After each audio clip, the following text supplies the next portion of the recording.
Pada pagi hari ini kita akan kembali dalam proses pembelajaran kita. Tapi sebelumnya kita akan menyerahkan diri kita kepada Tuhan. Mari kita berdoa. Segala puji syukur hanya bagi Tuhan. Kami berterima kasih kepadamu buat anugerahmu, kabarmu yang terus kali limpahkan dalam hidup kami. Hingga pada pagi hari ini kami kembali membelajar Tuhan. Pimpinlah kami dengan Roh Kudus dan biarlah Kudusmu yang selalu dalam belajar kami ini kami serahkan dari awal Tuhan dan Tuhan adalah berjalan dengan baik. Tuhan terima kasih Bapa. Oke teman-teman, pada pagi ini kita akan belajar pembelajaran kita yaitu saya ambil dari bagian hak asasi manusia. Pada pagi hari ini kita belajar tentang hak asasi manusia. Mungkin ini adalah bukan hal yang baru kita dengar, bukan suatu hal yang baru kita lihat, tapi ini adalah hal-hal yang sering kita temukan atau sering sekali kita dengar di lingkungan kita. Berbicara soal hak asasi manusia, pasti saya dan teman-teman pasti memiliki hak tersendiri. Mungkin di sini kita akan belajar tentang hak asasi manusia, dampak sejarahnya, kenapa hak asasi manusia bisa ada di negara kita dan dampak bagi bangsa Indonesia. Tapi sebelumnya kita akan belajar mengapa sih remaja Kristen belajar tentang HAM. Ada yang bisa menjawab? Mengapa remaja Kristen harus belajar tentang HAM asasi manusia? Mungkin ada teman-teman yang bisa memberikan pendapat.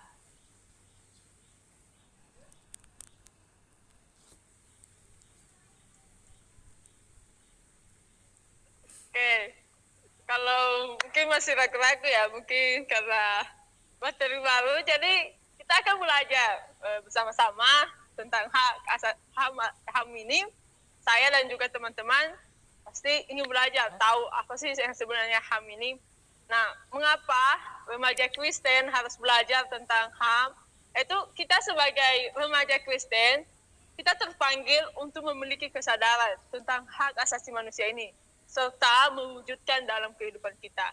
Mungkin kalau secara garis besar, mungkin HAM ini bukan suatu yang familiar lagi dalam yang kita dengar, tapi ini adalah hal yang sering sekali kita dengar. Jadi sebagai remaja Kristen, kita harus mengerti dan kita terpanggil untuk memiliki kesadaran untuk melakukan HAM tersebut. Nah, kita akan lanjutkan. Kita akan belajar terlebih dahulu apa yang dimaksud dengan HAM. Nah, hak asasi manusia atau HAM merupakan yang dimiliki oleh setiap orang sebagai manusia, makhluk ciptaan Allah. Nah, di sini kita belajar tentang HAM. Dari pengertiannya, yaitu hak asasi manusia atau HAM merupakan hak yang dimiliki oleh setiap orang sebagai manusia, makhluk ciptaan Allah. Nah, di sini mungkin saya dan teman-teman memiliki hak tersendiri. Saya punya hak untuk bisa hak untuk hidup, saya punya hak untuk bahagia, saya punya hak melakukan segala sesuatu tanpa ada yang membatasi saya. Termasuk juga teman-teman. Teman-teman juga punya hak untuk melakukan segala sesuatu. Nah, saat ini kita akan belajar gitu. Kita akan belajar sebagai makhluk ciptaan Tuhan, kita memiliki hak kita tersendiri. Nah, saat ini meskipun kita udah belajar tentang hak tersebut, mungkin sering sekali kita lihat ya di lingkungan kita tentang HAM ini kurang berjalan dengan baik. Kalau menurut kakak sendiri, HAM ini dalam Indonesia kurang berjalan seperti yang seharusnya. Seperti kakak katakan tadi dari awal, saya ini punya hak untuk hidup, saya punya hak untuk bahagia, saya punya hak untuk memiliki segalanya. Jadi saya memiliki hak tersendiri. Tapi kalau kita lihat di negara kita sendiri, hak ini tidak berjalan dengan baik. Kalau menurut kakak ya. Ya tahu kalau menurut teman-teman, pengalaman teman-teman, jadi hak yang paling mendasar adalah hak untuk hidup. Jadi kita belajar pada pagi hari ini yaitu tentang HAM, hak asasi manusia. Itu kita memiliki hak yang paling mendasar adalah hak untuk hidup. Mungkin kalau kita di negara kita kayak masih ada teroris, kayak masih ada itu, mungkin HAM ini nggak berjalan baik di negara kita, tapi kita percaya di negara kita HAM masih berjalan dengan seadanya. Oke, kita lanjut. Pagi ini kita belajar 2 poin, yaitu perjalanan HAM di Indonesia dan dampak HAM bagi bangsa Indonesia. Lanjut. Oke, kita akan belajar tentang perjalanan HAM, kenapa HAM bisa ada di Indonesia. Mungkin suatu pertanyaan ya, sebelumnya mungkin bangsa Indonesia sangat menderita. Nah, kita akan lihat bangsa Indonesia adalah bangsa yang cukup mengalami banyak kepahitan. Wow, ternyata negara kita banyak kepahitannya juga. Apa sih kepahitannya? Akibat kehilangan hak-hak dasar sebagai manusia melalui penjajahan selama 3,5 abad. Kita melihat sendiri, atau kita belajar dalam mata pelajaran yang lain, kita melihat negara kita berapa kali dijajah dan berapa lama dijajah, dan HAM-nya itu tidak berjalan dengan baik. Sehingga negara kita termasuk negara yang banyak mengalami kepahitan. Nah, termotivasi kesadaran HAM, maka para penjuang mendirikan organisasi, yaitu Budi Utomo sebagai organisasi pertama yang bersifat nasional. Mereka memperjuangkan adanya kesadaran untuk berkumpul dan mengeluarkan pendapat sebagai hak yang harus dijalankan oleh setiap orang. Jadi Budi Utomo lah yang pertama menggerakkan HAM ini di negara kita, karena selama berabad-abad kita dijajah, kita kayak di dalam negara kita sendiri tidak merasa merdeka, jadi dia tergerak hatinya untuk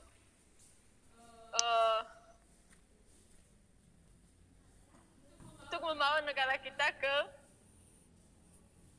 lebih baik lagi. Nah, kita lanjutkan. Perjuangan kemerdekaan Indonesia dimotivasi oleh adanya kesadaran akan hak-hak manusia.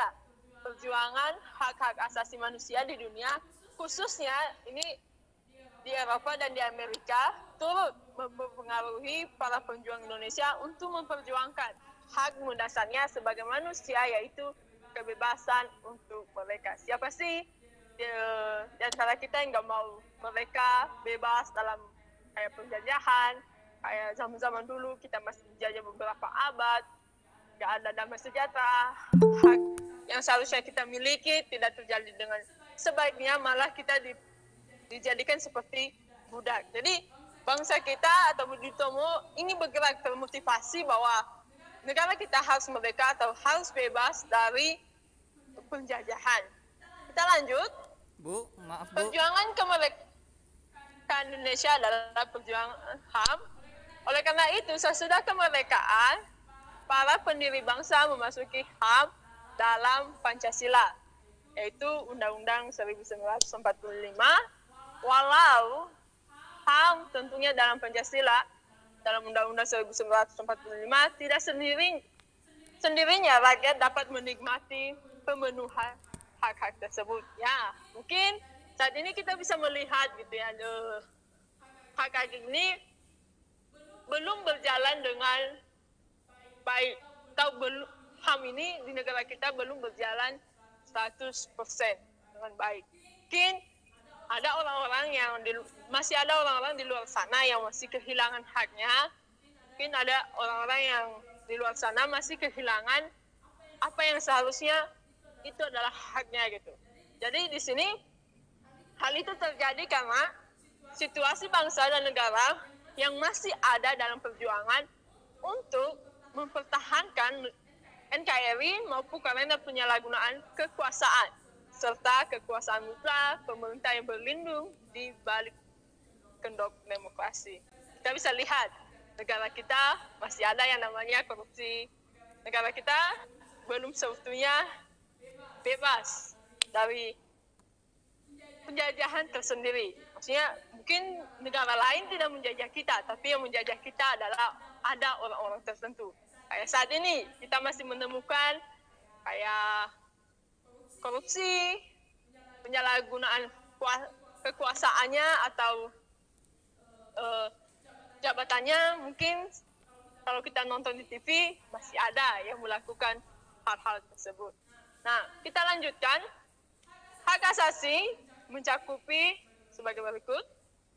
Hak warga negara mencakup hak untuk hidup dan merasa aman, memiliki privasi, berkeluarga, hak memiliki pribadi, menyatakan pendapat dengan bebas, memeluk dan melaksanakan agama atau kepercayaannya, dan berkumpul dengan damai. Itu adalah hak warga negara. Sebagai warga negara, berhak untuk memiliki seperti memiliki privasi, berkeluarga, dan memilih kepercayaannya. Seperti mau agama apa, dia percaya kayak apa, itu adalah haknya, dan itu memang udah benar-benar haknya gitu. Poin yang kedua itu hak politik, mencakup hak untuk berserikat, membentuk partai politik, ikut serta memilih dan dipilih dalam pemilihan umum, menduduki jabatan pemerintahan. Yang ketiga yaitu hak ekonomi dan sosial, mencakup hak untuk bebas dari kemiskinan, hak untuk diterima dalam masyarakat dan bangsa-bangsa, dan untuk menentukan nasibnya sendiri. Kita akan lanjutkan. Oke. Ada pertanyaan dari sampai pelajaran ke sini? Ada Bu, nanti aja. Oke, kita akan selesaikan materinya. Kita akan lanjut, kita akan melihat dalam Alkitab Tuhan mengajarin kita kayak apa tentang hak asasi manusia ini. Teman-teman bawa Alkitab kan? Oke, kita akan belajar dari Mazmur 133. Ada yang membawa Alkitab? Ada Bu.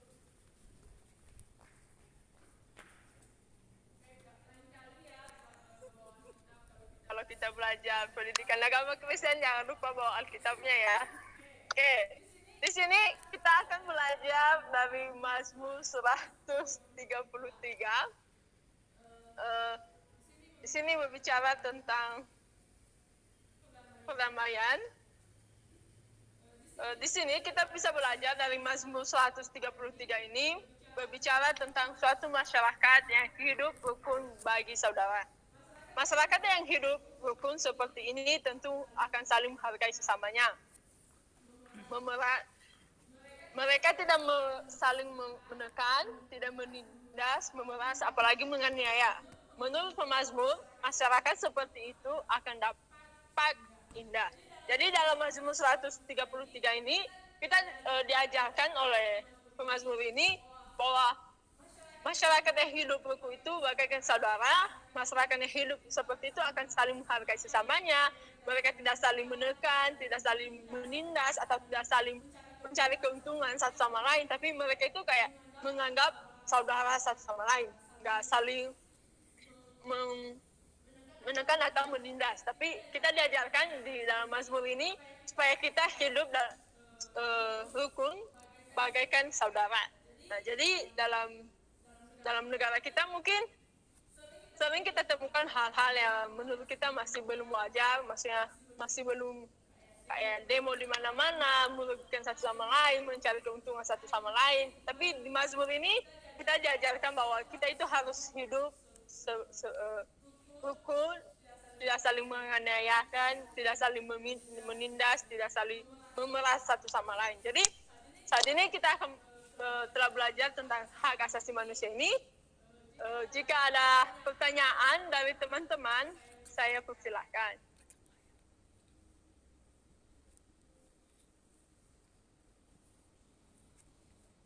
Ada yang mau bertanya?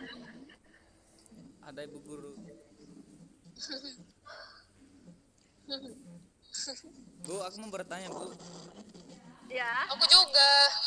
Oh, bagus sekali. Berarti kalian suka ya pelajaran HAM ini. Oke, silakan. Siapa yang dulu ini, Bu Guru? Yang pakai kacamata dulu. Piaman dulu. Oke Bu, saya mau bertanya Bu. Eh, Tadi kita bahas tentang HAM Bu, dan saya mau bertanya tentang pemuda Kristiani. Nah, bagaimana cara pemuda Kristiani tadi mewujudkan HAM di tengah-tengah masyarakat? Terima kasih Bu. Oke, pertanyaan yang luar biasa. Pertanyaannya bagaimana pemuda Kristiani bisa mewujudkan HAM. Oke, kita bisa mulai dari sikap kita sendiri. Contohnya apa? Misalnya kita sekolah masih belajar, mungkin di sering kita ya yang viral-viral sekarang ini kayak membuli, kayak melihat temannya itu nggak mampu, terus kita teh menghina segala macam, menganiaya. Nah, sebagai pemuda atau remaja Kristen, seharusnya kita menjauh dari hal seperti itu. Bukannya teman kita lagi membutuhkan sesuatu, malah kita membuli, malah kita menganiaya teman kita. Tapi yang kita lakukan itu malah menolong teman kita ketika dia dibully atau diremehkan oleh teman-temannya yang lain. Jadi kita mulaikan dari sikap kita sendiri. Mungkin kita bukan mungkin posisi kita saat ini adalah sebagai siswa ya, nggak mungkin dong kita bilang sama presidennya kita korupsi kita harus yang melakukan korupsi kita harus hukum dengan berat-berat. Mungkin saat ini mungkin kita nggak bisa melakukan seperti itu, tapi kita melakukan di lingkungan sendiri, kayak di sekolah kita bisa mulai dari sikap kita ketika melihat teman kita yang dibully segala macam, haknya tidak dia dapatkan, kita harus memposisikan diri kita, maksudnya kita menerimanya, tidak ikut membulinya atau tidak ikut merendahkannya. Jadi kita sebagai remaja Kristen harus membawa dampak bagi teman-teman yang atau di lingkungannya. Oke? Terima kasih Bu Guru. Oke, silakan Afrista. Aku udah lupa. Yang lain dulu ada yang mau nanya nggak? Oh, mungkin pertanyaannya masih dirancang. Ada yang mau bertanya lagi? Ada Kak Kristina, ada Indri, ada Dewi.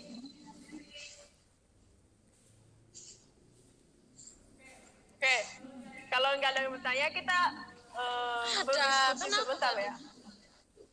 Oke, Kak Kristina mau bertanya? Kan gini ngomongin hak asasi manusia. Ya. Kan ngomongin hak asasi manusia. Berarti setiap manusia itu bebas mempunyai hak untuk hidup aman gitu di negeri ini. Ya. Terus kembali ke umum aja ya, orang Kristen gitu. Seringkali kan mereka tuh mengalami kesulitan. Contohnya kayak mau membangun gereja gitu, susah mendapatkan izin, terus juga kadang mereka teh ibadah terus diusir gitu. Itu teh gimana ceritanya? Kan setiap orang kan mempunyai hak gitu loh untuk hidup aman, tapi kalau kayak gitu gimana dengan hak asasi manusia? Oke, saya akan menjawab dari pertanyaan Kak Krisna. Dari awal saya sudah mengatakan hak asasi manusia di Indonesia baik.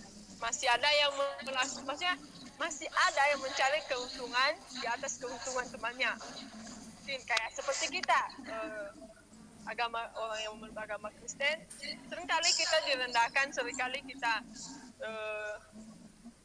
dan beribadah aja mungkin kadang-kadang kita sulit gitu. Ada daerah-daerah tertentu sulit beribadah gitu. Nah, di sini dari awal saya mengatakan hak asasi manusia di Indonesia ini belum berjalan dengan baik. Karena ada yang mencari keuntungan di atas keuntungan. Mungkin permasalahannya sebenarnya bukan masalah agama. Mungkin kita bisa berpikir, mungkin masalahnya bukan masalah agama, tapi sebenarnya masalah saling mencari keuntungan satu sama lain. Jadi kayak di Indonesia, kalau menurut kakak sendiri, belum berjalan dengan 100%. Masih di bawah. Terus kalau menurut Ibu, kalau udah kayak gitu teh, menurut Ibu harusnya pemerintah harus gimana? Ya, kalau menurut saya ya, seharusnya pemerintah harus adil dong. Kan negara kita kan negara yang HAM gitu, memiliki hak. Kita juga sebagai orang Kristen memiliki hak mau menyembah siapa, memiliki hak untuk beragama dengan agamanya apa, percaya. Jadi seharusnya pemerintah kita harus adil dalam hal tersebut. Nggak boleh dibeda-bedakan. Seharusnya hak kita untuk beribadah, oke, itu adalah hak kita. Tapi yang sering kita temukan bukan kayak gitu. Malah kita direndahkan, malah gereja ditutup, segala macam. Jadi seharusnya pemerintah bersikap adil atau melakukan HAM ini negara kita benar-benar. Baiklah, terima kasih. Oke. Masih ada yang mau bertanya?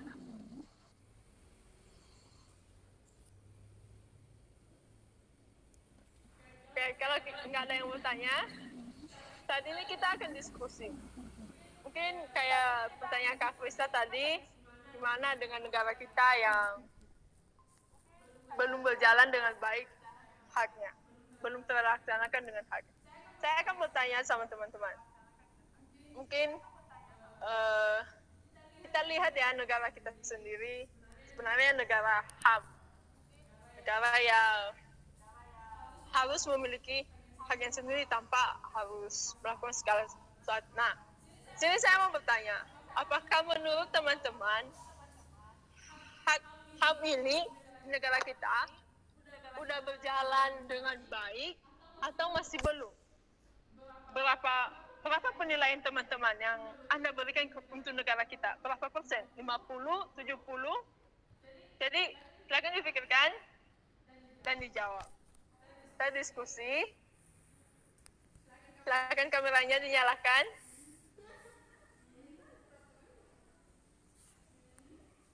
Oke. Jadi gimana? Apakah HAM ini udah berjalan dengan baik? Dan berapa persen yang teman-teman memberikan penilaian untuk negara kita? Satu orang menjawab ya, masing-masing menjawab. Oke, ada yang mulai pertama tanpa kakak rujuk. Oke, Kak Pusta. Tadi kan udah bilang, tadi juga saya nanya gitu kan, emang belum berjalan dengan baik, belum sepenuhnya. Kalau nanya berapa persennya, berapa ya? Menurut Ibu berapa? Menurut Ibu berapa? Ya, menurut siswanya berapa yang kalian memberikan penilaian bangsa kita saat ini? Berapa persen sih bangsa kita udah melaksanakan dengan baik HAM ini? Berapa ya? 70. Oke, dari Kak Krista 70% ya, dan ini tadi jawabannya masih belum terlaksanakan dengan baik. Oke, yang lain. Ada Christina, ada Indri, ada Triaman, ada Kak Yosua. Aku dulu lah. Ya. Kalau aku sih sama, masih belum terlaksanakan dengan sempurna dengan 100% karena kita masih lihat di sekitar kita masih banyak orang-orang yang belum mendapatkan haknya. Nah, berapa persen? 50% lah. 50? Yes. Oke. Udah memiliki perbedaan ya, dari Kak Kristina tadi 70%, dari Kak Kristina 50%. Oke, dari Kak Triaman. Oh iya Bu Guru, kirain saya dilupakan Bu Guru. Baik Bu, setahu saya kalau kita lihat dari negara kita saat ini ya Bu ya, pasti ada kelemahan kelebihannya untuk hal itu. Maaf, suaranya kurang kedengaran. Oh iya Bu. Oke, mungkin jaringan Kak Triaman lagi bermasalah. Mungkin ada Yosua. Halo Bu Guru. Ya. Kalau dari saya 75%. Oke, alasannya. Eh, karena kan kalau 100% terlalu sempurna, Oke, jadi tidak ada yang sempurna. oke, berarti di negara kita belum berjalan hanya dengan baik ya. Jadi dari Kak Yosua 75%. Oke, dari Kak Inli, penilaianmu tentang bangsa kita bagaimana dan berapa persen yang kamu berikan untuk negara kita? Kalau saya mewakili Indri ya, menurut saya hak asasi di Indonesia itu berjalannya itu masih 50-50, masih 50-50%. Karena apa? Karena di Indonesia ini masih labil, dimana ada di, misalnya di Bandung ini masih udah bagus nih HAM di HAM, tapi di daerah-daerah lain masih belum, makanya saya bilang masih 50-50, masih 50-50%. Oke, pelaksananya baru 50%. Oke, ada Kak Dewi. Oke, mungkin jaringannya kurang baik. Kak Triaman? Halo Bu Guru, kedengaran Bu Guru? Ya. Oke Bu Guru. Kecil suaranya. Kalian coba dikeluarin, kemudian dilepas dulu. Kedengaran Bu Guru? Ya. Oke Bu Guru. Kalau menurut saya sih Bu Guru masih belum terlaksana dengan baik ya di negara kita. Istilahnya masih mencapai standar yang 80% lah ya. Karena kita lihat negara kita masih belum sempurna atau belum tercapai semuanya gitu Bu. Kalau kita lihat dari kehidupan kita aja Bu Guru nggak ada yang sempurna, apalagi negara kita. Demikian Bu Guru. Asyap. Oke. Oke, jadi dari Triaman 80% ya. Oke. Jawaban teman-teman mungkin itu adalah penilaian teman-teman. Pasti setiap orang sudut pandang penilaiannya pasti berbeda-beda. Kalau saya secara pribadi, saya memilih 50%. Kenapa? Mungkin di daerah kota, mungkin haknya mulai terlaksana dengan baik. Tapi kita bertanya bagaimana dengan daerah-daerah yang terpencil, daerah-daerah yang tertinggal, apakah hak mereka terlaksanakan dengan baik? Itu adalah pertanyaan yang harus kita selidiki lagi, teliti lagi. Apakah di desa-desa sana hak mereka sudah terlaksana dengan baik atau masih belum? Jadi terima kasih buat pagi hari ini, teman-teman sudah ikut belajar. Kesimpulan dari saya, sebagai remaja Kristen harus membawa dampak yang lebih baik dalam keluarga, lingkungan kita, terlebih-lebih saat masih status kita masih siswa, kita harus membawa dampak bagi teman-teman kita yang di sekolah. Kita pemuda bukan hanya sekedar memenuhi tuntutan negara, masyarakat maupun ajaran iman, namun menjadi bagian dari sikap hidup kita. Jadi sebagai remaja Kristen, kita harus membawa dampak yang lebih baik, terutama dalam keluarga kita, lingkungan kita, apalagi saat ini status kita sebagai siswa. Jadi kalau masih ada pertanyaan? Mau nanya Bu Guru? Ya. Gini, langkah apa saja yang kita ambil atau yang seharusnya pemerintah ambil untuk melindungi agama-agamaan minoritas yang ada di Indonesia. Seperti yang kita tahu di bulan-bulan lalu, ada gereja yang digusur, ada orang-orang yang diusir dari gereja. Nah, yang saya tanya, langkah apa yang harus diambil oleh pemerintah untuk melindungi minoritas-minoritas yang ada di Indonesia, khususnya agama? Oke. Udah itu aja. Oke, kita udah bahas dari awal ya. Maksudnya HAM ini kita berhak memiliki hak. Nggak ada istilah perbedaan agama. Maksudnya kita memiliki hak untuk percaya dengan siapa, beribadah dengan siapa. Nah, ini yang sering gagal. Mengapa di negara kita seperti yang kita nilai tadi ya, ada yang 50%, ada yang 70%, ada yang 80%. Itu adalah penilaian kita. Karena kita tahu bahwa di negara kita masih belum terlaksana. Apalagi disebut orang Kristen. Gereja ditutup, gereja dibakar. Nah, kalau langkah-langkah yang seharusnya diambil oleh pemerintah, seharusnya pertama itu pemerintah harus adil sebenarnya, kalau menurut saya. nggak harus membeda-bedakan. Jadi pemerintah harus adil, nggak harus membedakan ini agama ini. Jadi saya lebih memilih agama ini karena lebih banyak gitu ya. Nah, langkah yang harus diambil pemerintah yang pertama harus bersikap dengan adil. Itu yang pertama. Nah, kalau kita lihat banyak peneliti sebenarnya kayak menggusur gereja itu sebenarnya kebanyakan bukan masalah agama, tapi masalah kekuasaan. Sebenarnya masalahnya agamanya itu nggak bermasalah. Agamanya sebenarnya nggak bermasalah, tapi ada orang-orang yang mencari keuntungan supaya kekuasaannya lebih baik lagi, supaya dia lebih banyak beruntung lagi gitu. Jadi kalau di negara kita, kalau menurut saya, langkah yang pertama yang harus diambil itu pemerintah harus bersikap adil. Oke? Bu Guru mau nanya lagi Bu Guru. Ya. Kan negara kita ini negara yang punya hukum toh, negara yang memiliki hak asasi manusia. Nah, yang saya tanya ini kan manusia berhak memilih dong Bu Guru. Manusia orang Indonesia berhak memilih mau menikah sama siapa. Yang kayak kasusnya yang LGBT. Gimana itu Bu Guru? Sedangkan kita kan HAM punya hak untuk memilih pasangan kita. Nah, yang itu Gitu ya maksudnya. Dia mau gimana? Oke. Mungkin bagian-bagian itu ya, mungkin di negara kita belum diterapkan kayak gitu. Mungkin di negara lain ada yang menikah sama jenisnya. Mungkin ada, tapi di negara kita masih belum ada hal yang seperti itu.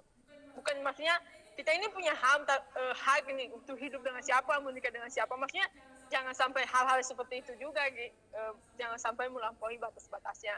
Kalau di negara kita kayak menikah dengan sesama jenis itu masih belum ada peraturannya.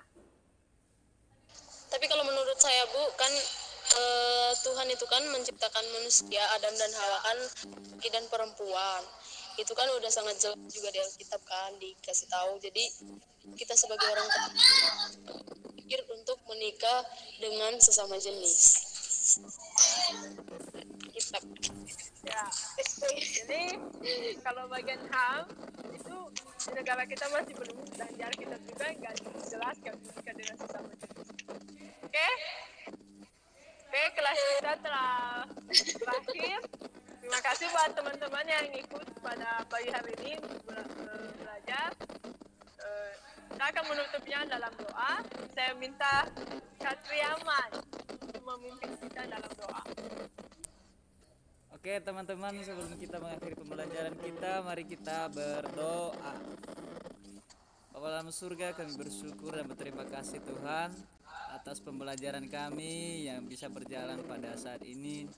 Walaupun kami memakai aplikasi Google Meet Tuhan secara online pembelajaran kami yakin dan percaya itu semua bukan menjadi penghalang, tetapi itu menjadi yang motivasi kami untuk terus bersemangat untuk belajar Tuhan. Terima kasih pembelajaran hari ini Tuhan. Hanya dalam nama Tuhan Yesus Kristus kami telah berdoa dan mengucap syukur. Haleluya. Amin. Oke, sampai jumpa minggu depan. Terima kasih Bu Guru. Terima kasih Pak Guru. Sama-sama.